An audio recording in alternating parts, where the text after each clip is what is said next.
Guys,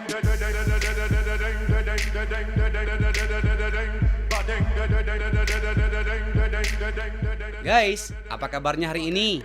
Pastinya tetap semangat dong. Sama kayak semangat tim Tahu Nggak Sih yang terus ngasih kalian info-info yang TOPBGT alias top banget. Episode kali ini kita masih ngajak kalian keliling Jawa Tengah loh guys. Sudah pada penasaran kan? Yuk mari pantengin terus Tahu Nggak Sih ya.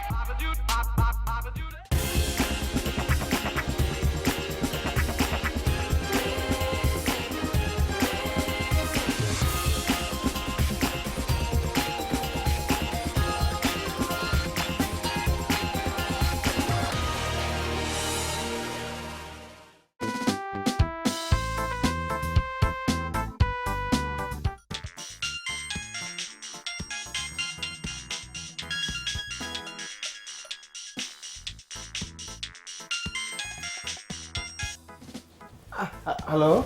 Halo Ojif, Iya, Debbie. kita jadi pergi nggak? Oh, jadi dong. Udah berangkat? Udah ini lagi di jalan. Sampai mana? Iya, aku di jalan. Oh yaudah buruan, alasan kamu kalau lama-lama. Enggak bener, tungguin ya bentar lagi nyampe. Kok bentar lagi nyampe? Aku udah di jalan. Buruan ya. Iya. Dadah, Debbie. Oke. Telat ketiduran nih. Ngomel-ngomel nih, bahaya.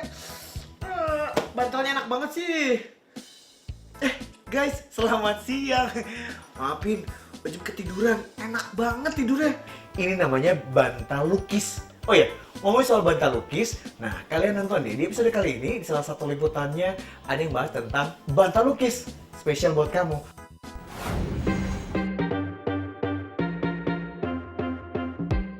Guys, tahu nggak sih kalau saat ini banyak banget bermunculan produk dalam negeri yang tentunya nggak kalah keren dengan buatan luar negeri. Ya, namanya juga Indonesia ya guys.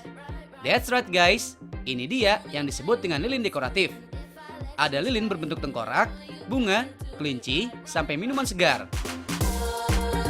Daripada penasaran, kuilah kita kepoin.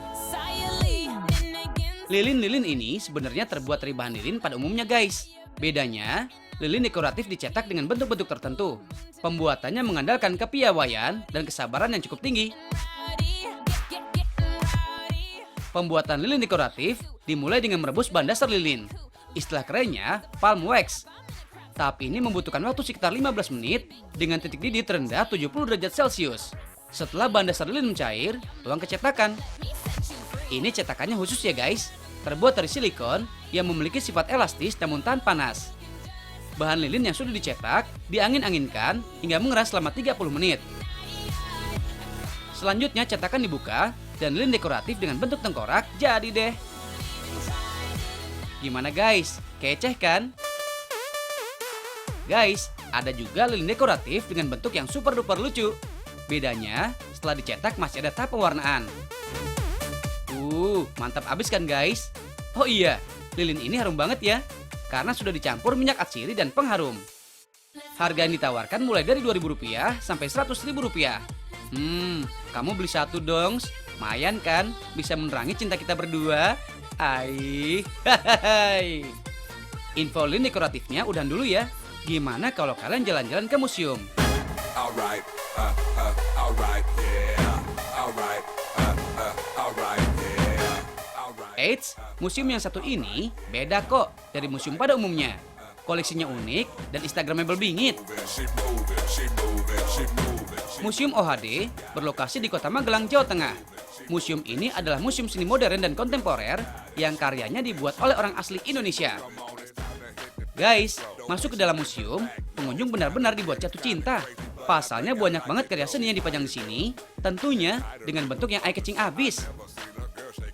Tiap sudut museum nawarin sensasi yang berbeda.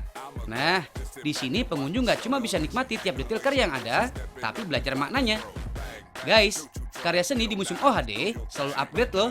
Biasanya diperbaharui sebanyak 2 hingga 3 kali dalam setahun. Guys, buat kalian pecinta musik, kayaknya wajib pingits deh punya koleksi alat-alat musik ini. Tuh lihat, keren-keren bingo kan? Tapi ini bukan alat musik beneran guys, melainkan miniatur alat musik. Kita intip cara pembuatannya yuk guys. Kita coba ngerakit drum yuk. Tahapannya dimulai dengan membuat pola stiker menggunakan Adobe Corel. Selanjutnya menempelkan kertas mika di sisi paralon.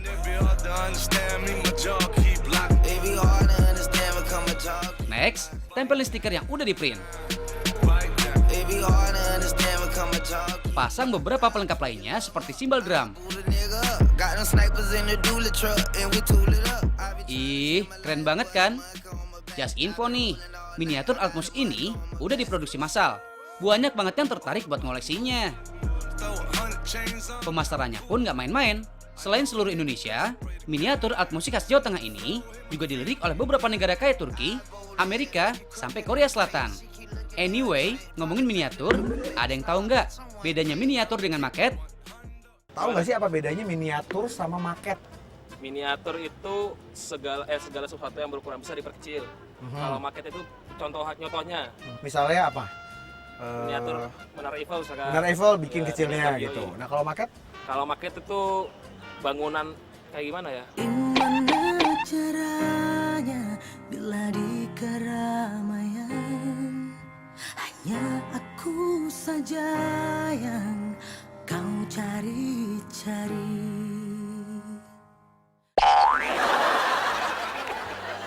Mbak, boleh nanya sebentar nggak? Sini yuk, bentar sini sama temennya. Sini berdua. Satu kanan, satu kiri. Coba aku di tengah. Nah, assalamualaikum. Sini Mbak. Aku mau nanya, tahu nggak sih kalian apa bedanya miniatur dengan maket? Miniatur. Nah, Barang yang kecil pokoknya. barang yang kecil, tapi berbentuk kecil. Iya. Yang bentuknya lucu-lucu sama kecil-kecil. Lucu-lucu sama kecil-kecil itu namanya miniatur. Kalau maket? Maket? Nggak tahu. Nggak tahu maket? Itu loh kalau belanja ke supermarket. Pasar. Oh, beda. Bukan itu. Ini bukan cerita cinta satu atau dua.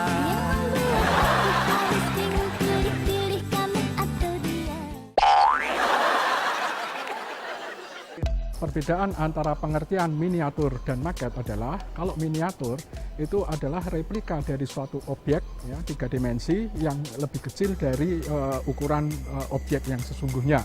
Misalnya ada miniatur kuda, miniatur kursi, dan sebagainya. Sedangkan pengertian dari maket adalah replika dari suatu objek yang biasanya digunakan oleh para arsitek untuk menggambarkan objek itu dalam skala yang lebih kecil dan presisi.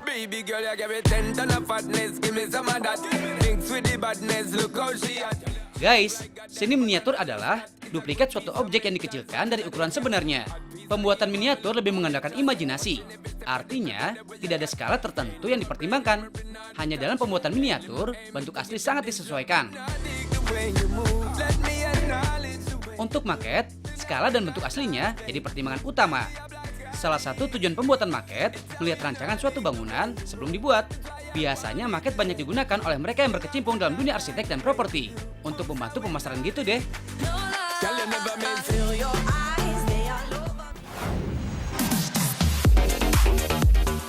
Kita nongkrong cantik yuk di cafe dengan tema yang ciamix. Konsepnya sih industrial with classic guys. Oh iya guys, cafe ini nawarin berbagai menu dengan rasa yang jempolan loh. Mulai dari menu Nusantara sampai western juga ada. Pokoknya lengkap bingits. Ada grill rosemary chicken. Menu yang satu ini nih terbuat dari daging ayam, wortel, dan bumbu seasoning yang lengkap kap. Pembuatannya dimulai dengan ngolesin daging ayam dengan mustard yellow sauce dan dilanjutkan dengan seasoning. Baru deh diolah.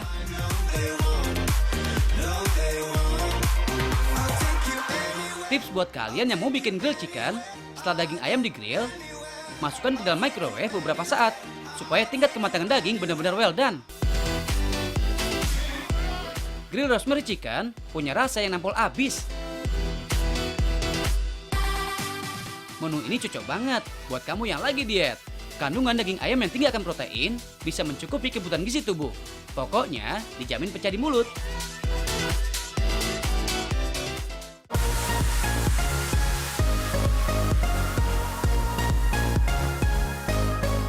Lanjut yuk guys. Buat kamu yang ngaku crafternity alias pecinta kerajinan craft, ada nih di Jawa Tengah, kerajinan bantal lukis yang keren bingo. Bentuknya sih sama dengan bantal kebanyakan guys. Tapi kalian bisa milih untuk dibuatin gambar khusus. Bisa sketsa wajah, tulisan tematik, sampai ucapan untuk momen spesial. Tentunya buat orang yang spesial. Hahaha.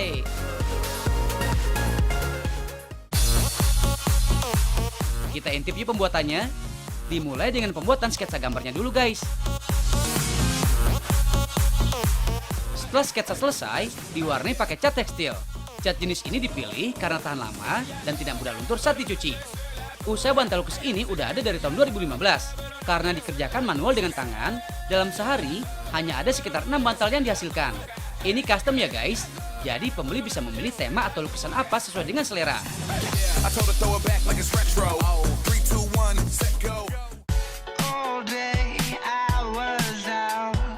Harganya mursidah bingit kok, alias murah banget. Satu bantal hanya dihargai Rp90.000. Pasti mau dong punya bantal-bantal ini, biar tidurnya nyenyak, apalagi sambil mimpin aku. Hahaha. By the way, pecinta bantal lukis ini juga ada dari luar Pulau Jawa loh, seperti Medan, Kalimantan, dan Sulawesi.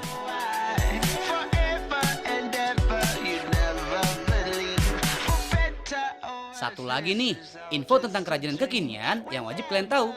Udah pernah denger paper cut belum? Iya, paper cut guys. Ya Sud, kita jelasin ya paper cut itu apa. Jadi paper cut adalah seni memotong kertas dengan bentuk dan gambar tertentu menggunakan pisau khusus. Sejarah paper cut diketahui berasal dari negeri Cina guys. Udah ada sejak abad pertama, saat kertas pertama kali diciptakan.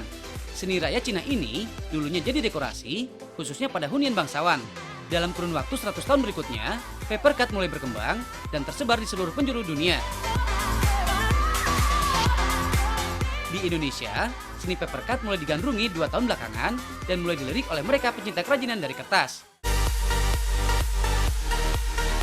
Kertas yang digunakan yaitu jenis kertas yang memiliki ketebalan 90 gram, biar nggak gampang sobek. Sebelum cutting dimulai, biasanya gambar yang diinginkan sudah dipola. Bentuknya invisible print dengan tinta khusus. Paper cut membutuhkan kepiawaian khusus guys. Pengrajin harus tahu membedakan garis putus dan garis sambung hingga bentuk yang diinginkan maksimal. Salah sedikit hasilnya bisa fatal tuh. Bentuk paper cut menjadi tak beraturan, bahkan gatot atau gagal total. Pasti kalian nggak mau dong guys. Udah susah-susah cutting, malah valid. Hahaha. Selain bentuk tulisan, paper cut juga bisa dibuat dengan bentuk wajah guys. Untuk proses pengerjaannya memakan waktu sekitar 2 jam, tergantung dari kerumitan tema yang dibuat. Satu buah paper cut dikenakan harga sekitar 1-300 ribu rupiah, tergantung dari kerumitan dan besar kecil paper cut. Oh iya guys, tadi sempat ngomongin tinta ya, jadi ingat istilah kulit tinta? Ada yang tahu artinya apa? Ini ada yang ulang tahun atau apa? Kamu Sudah. sudah. Iya. Selamat ya. Tahu nggak sih arti istilah kuli tinta? Penulis dong. Penulis? Iya. Oke. Penulis novel gitu ya? Iya, Itu bisa. kulit tinta. Oke, kita simpan jawabannya dan aku bagi bunganya 1.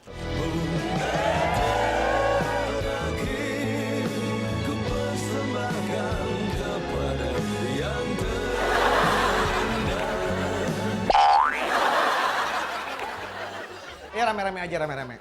Ikut duduk boleh ya? Aku mau nanya, ini soal istilah. Tahu nggak sih arti istilah dari kulit tinta? Kerja apa? Kerja keras. Kerja keras. Ini kulit Penulis, tinta. penulis. Penulis. Penulis apa? Coba yang lebih spesifik boleh? Buku mungkin? Penulis buku. Ini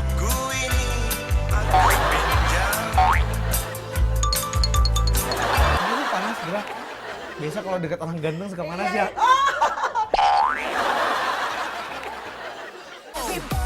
Baik, istilah kulit tinta merujuk pada profesi wartawan. Jadi pada masa dahulu, wartawan mencatat informasi yang ada di lapangan dengan menggunakan pen yang berisi tinta. Secara substansi, kata kulit tinta banyak mengandung kekeliruan. Kulit dalam arti sesungguhnya adalah orang yang sangat amat bekerja keras. Maksudnya sih, untuk mereka yang mengandalkan otot. Nah, kalau untuk profesi wartawan, penuh dengan prakarsa, pekerjaannya sangat dinamik, perlu kejelian dan ketajaman mencium sumber warta. Tiap pekerjaan memiliki kelebihan dan kekurangan tersendiri. Tinggal jalani dan syukuri aja. Betul nggak guys?